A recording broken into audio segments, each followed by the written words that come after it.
हर हर महादेव। क्रिया सीमा song and bhajan channel में आप सभी का फिर से स्वागत है। सावन मास के 8वें अध्याय में आज हम बात करेंगे महादेव की सबसे प्रिय वस्तु बेलपत्र की। कहते हैं कि त्रिदल, त्रिगुणाकार, त्रिनेत्र, त्रयायुगम, त्रजयम, उपसंहारम, एक बिल्व, सवापर्णम यानी 3 बेलपत्रों वाला एक बेलपत्र महादेव को अर्पित करने से 3 जन्मों के पाप नष्ट हो जाते हैं। लेकिन क्या आप सभी जानते हैं कि बेलपत्र चढ़ाने के भी कुछ खास नियम होते हैं। आज हम विस्तार से जानेंगे कि बेलपत्र की उत्पत्ति कैसी हुई, इसे चढ़ाने के समय किस बात का ध्यान रखना चाहिए। स्कंद पुराण के अनुसार एक बार माता पार्वती के पसीने की बूंद मंदराचल पर्वत पर जा गिरी, जिससे बेल के वृक्ष की उत्पत्ति हुई। इस वृक्ष की जड़ों में गिरजा, तना में महेश्वरी, शाखाओं में दक्षिणायनी और पत्तियों में माता पार्वती के अनेक रूप वास करते हैं। इसीलिए महादेव को बेलपत्र चढ़ाना साक्षात माता पार्वती की प्रसन्नता प्राप्त करने जैसा होता है। एक अन्य कथा के अनुसार एक शिकारी अनजाने में बेलपत्र के ऊपर बैठकर रात भर बेलपत्र नीचे शिवलिंग पर गिराता रहा, जिससे प्रसन्न होकर महादेव ने उसे मोक्ष प्रदान किया। यह वृक्ष इतना पवित्र है कि इसके दर्शन मात्र से पापों का नाश होता है। अनजाने में गलतियां कर देते हैं। बेलपत्र चढ़ाते समय इन 5 बातों का ध्यान अवश्य रखें। पत्तियों की संख्या, हमेशा 3 पत्तियों वाला बेलपत्र चढ़ाएं। पत्तियां कटी फटी नहीं होनी चाहिए। बेलपत्र का चिकना हिस्सा हमेशा शिवलिंग की तरफ होना चाहिए। चंदन का प्रयोग, यदि बेलपत्र पर राम नाम लिखकर, ओम लिखकर या सिर्फ चंदन लगाकर बेलपत्र चढ़ाते हैं तो महादेव अत्यंत ही प्रसन्न होते हैं। कब नहीं तोड़ना चाहिए। शास्त्र के अनुसार चतुर्थी, अष्टमी, नवमी, चतुर्दशी और अमावस्या को बेलपत्र नहीं तोड़ना चाहिए। सावन के सोमवार को भी इसे तोड़ने से बचें। आप एक दिन पहले तोड़कर रख सकते हैं। 5वां, पुराना बेलपत्र, यदि नया बेलपत्र न मिले तो चढ़ाया हुआ बेलपत्र धोकर दोबारा चढ़ाया जा सकता है, क्योंकि यह कभी अशुद्ध नहीं होता है। बेलपत्र का वृक्ष घर के उत्तर पश्चिम में लगाने से सुख समृद्धि आती है। आइए महादेव के चरणों में एक बेलपत्र और अपनी श्रद्धा अर्पित करें एवं ओम नमः शिवाय या श्री शिवाय नमस्तुभ्यं मंत्र का जाप करें। श्री शिवाय नमस्तुभ्यं, श्री शिवाय नमस्तुभ्यं, श्री शिवाय नमस्तुभ्यं, श्री शिवाय नमस्तुभ्यं।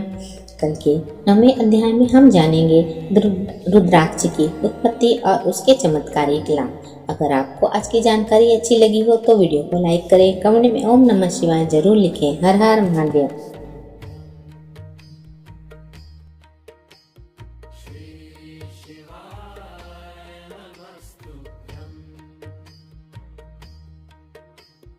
श्री शिवाय नमस्तुभ्यं, श्री शिवाय नमस्तुभ्यं, श्री शिवाय नमस्तुभ्यं, श्री शिवाय नमस्तुभ्यं,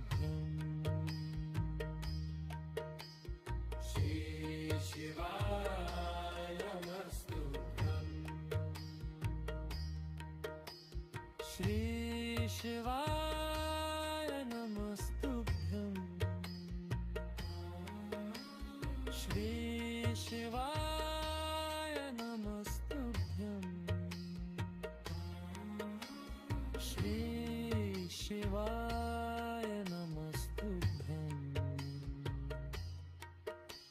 श्री शिवाय नमस्तुभ्यं, श्री शिवाय नमस्तुभ्यं, श्री शिवाय नमस्तुभ्यं, श्री शिवाय नमस्तुभ्यं, श्री शिवाय नमस्तुभ्यं, श्री शिवाय नमस्तुभ्यं, श्री शिवाय नमस्तुभ्यं।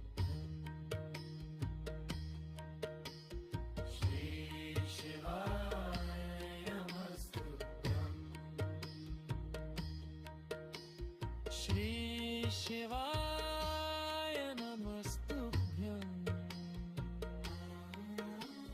श्री शिवाय नमस्तुभ्यं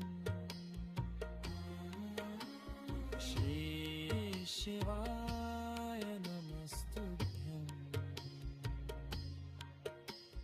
श्री शिवाय नमस्तुभ्यं श्री शिवाय नमस्तुभ्यं श्री शिवाय नमस्तुभ्यं श्री शिवाय नमस्तुभ्यं श्री शिवाय नमस्तुभ्यं श्री शिवाय नमस्तुभ्यं श्री शिवाय नमस्तुभ्यं श्री शिवाय नमस्तुभ्यं श्री शिवाय नमस्तुभ्यं श्री शिवाय नमस्तुभ्यं श्री शिवाय नमस्तुभ्यं